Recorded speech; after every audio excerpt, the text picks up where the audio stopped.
तो चलिए one piece की दुनिया में आज थोड़ा और आगे बढ़ते हैं।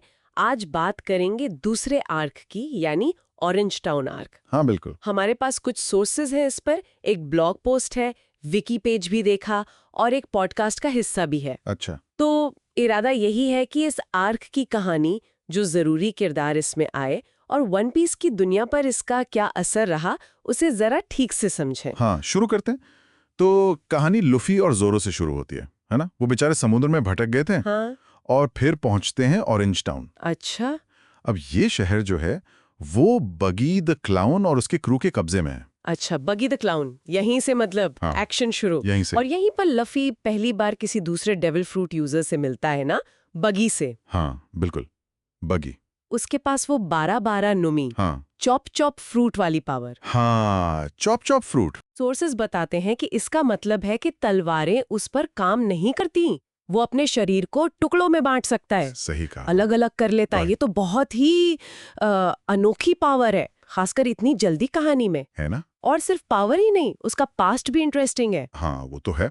सोर्सेज में ये भी है कि वो पहले गोल्डी रोजर के जहाज पर था। अरे वाह। शैंक्स के साथ। शैंक्स के साथ, हाँ। और शैंक्स से उसकी कुछ पुरानी अनबन है, काफी गहरी नाराजगी। अच्छा, ये कनेक्शन तो मतलब शुरू से कहानी में कितनी गहराई डाल देता है। बिल्कुल, ओडा ने ये सब शुरू से ही प्लान किया लगता है। इसी आंख में नामी भी तो आती है। हाँ, नामी शातिर चोर, जो समुद्री डाकुओं को ही लूटती है। हाँ। सोर्सेज के हिसाब से शुरू में तो वो बस लफी को यूज करना चाह रही थी। हाँ, उसका प्लान था बग्गी का खजाना लूटना और वो ग्रैंड लाइन का नक्शा। ग्रैंड लाइन का नक्शा, हाँ, दुनिया का सबसे खतरनाक समुद्री रास्ता। उसने तो लफी को बग्गी के हवाले भी कर दिया था।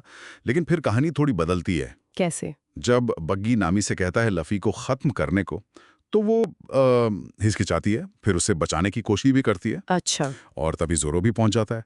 फिर जोरो और बग्गी की जो पहली लड़ाई होती है, उसमें बग्गी की पावर सही से दिखती है। और जोरो का वो जिद्दीपन भी। बिल्कुल। बीच में वो मेयर बूडल और कुत्ते चाव चाव से भी तो मिलते हैं। हाँ, चाव चाव। वो अपने मालिक की दुकान की रखवाली करता रहता है। मालिक तो मर चुका है। वो कहानी काफी इमोशनल है, हाचिको वाली फील देती है थोड़ी। सही, वफादारी वाला थीम दिखता है यहाँ, जानवरों में भी। लेकिन शांति कहाँ? बग्गी का फर्स्ट मेट मूजी और उसका शेर रिची। हाँ, वो दुकान तोड़ देते हैं। और लफी को गुस्सा आ जाता है। हाँ, और वो उन्हें सबक सिखाता है। यहाँ दिखता है कि लफी सिर्फ ताकतवर नहीं, दूसरों के लिए खड़ा भी होता है। और उधर जोरो, वो तो घायल था ना। बहुत घायल था, पर फिर भी बग्गी के सेकंड मेट, वो तलवारबाज काबाजी, उसे हरा देता है। कमाल है जोरो भी। हाँ। और फिर फाइनल फाइट लफी वर्सेस बग्गी। इसमें नामी का रोल बड़ा इंटरेस्टिंग है। हाँ, वो बग्गी के शरीर के हिस्सों को बांध देती है ना। हाँ, चालाकी से। जब वो अलग अलग होते हैं, इससे बग्गी कमजोर पड़ जाता है। और लफी उसे उड़ा देता है। ये दिखाता है कि सिर्फ ताकत नहीं, दिमाग भी चाहिए, टीम वर्क। बिल्कुल। लड़ाई के बाद नामी वो ग्रैंड लाइन का नक्शा लफी को दे देती है। हाँ, दे देती है और कहती है कि चलो कुछ टाइम के लिए साथ चलती हूँ, परमानेंट नहीं। लेकिन यहीं से वो तिकड़ी लफी, जोरो, नामी, उनकी दोस्ती और भरोसे की शुरुआत हो जाती है। हाँ, जो आगे चल के स्ट्रॉ हैट क्रू की नींव बनेगी। ये आर्क सिर्फ कैरेक्टर्स नहीं लाता, दुनिया के बारे में भी बताता है। डेविल फ्रूट्स की पावर्स, ग्रैंड लाइन का मिस्ट्री। हाँ, कि ये दुनिया कितनी बड़ी और अजीब है। बिल्कुल। और बग्गी का वो रॉजर पायरेट्स और शैंक्स वाला कनेक्शन, वो कहानी को एक वजन देता है। सही कहा। ऐसा लगता है कि हर किसी का पास्ट किसी बड़ी चीज से जुड़ा है। हाँ, दुनिया कितनी इंटरकनेक्टेड है। तो अगर हम संक्षेप में देखें, ऑरेंज टाउन आर्क क्या सेट करता है?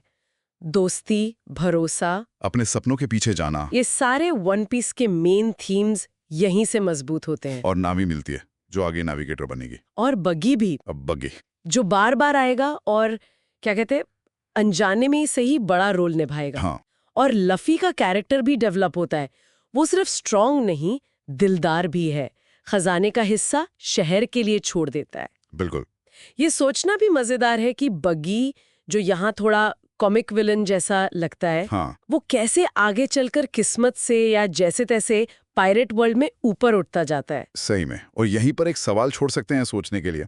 बग्गी का जो अतीत है, खासकर शैंक्स को लेकर उसकी जो नफरत है, वो आगे कहानी पर क्या असर डालेगी? क्या कोई अनएक्सपेक्टेड मोड़ लाएगी? ये तो वक्त ही बताएगा। काफी दिलचस्प आर्क था ये।